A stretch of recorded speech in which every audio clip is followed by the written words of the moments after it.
Welcome to our channel. Today we how to transfer mutual funds with TD Ameritrade, detailed guide step by step clearly. To transfer mutual funds with TD Ameritrade, first, log into your TD Ameritrade account. Navigate to the My Account section. Select Transfer from the drop-down menu. Choose Transfer an Account. You will be presented with options for account transfers. Select Transfer from another firm.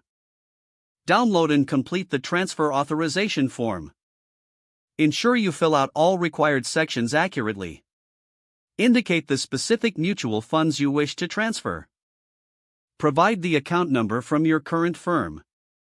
Sign and date the form as required.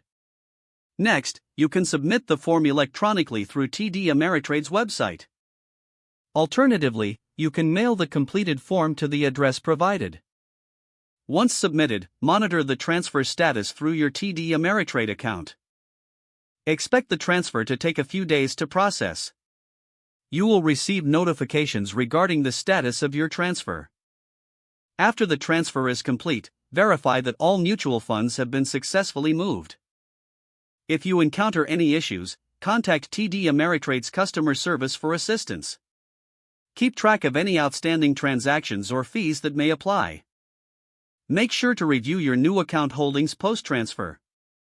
If the page does not load, refresh the browser or try again in a private or incognito window. Make sure you are using the correct email address, then retype it carefully to avoid small typos. If your password is not accepted, use the reset option and create a new strong password you can remember.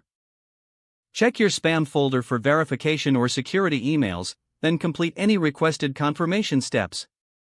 Enable two-factor authentication if available to improve account security and reduce unauthorized access risk. After signing in, review your profile details so your contact information and settings are accurate and current. If you see an error message, note it down and try again after restarting your device and internet connection. Log out when you finish, especially on shared devices, to keep your account and payment information secure. Don't forget to like this video and subscribe to our channel for more step-by-step tech guides.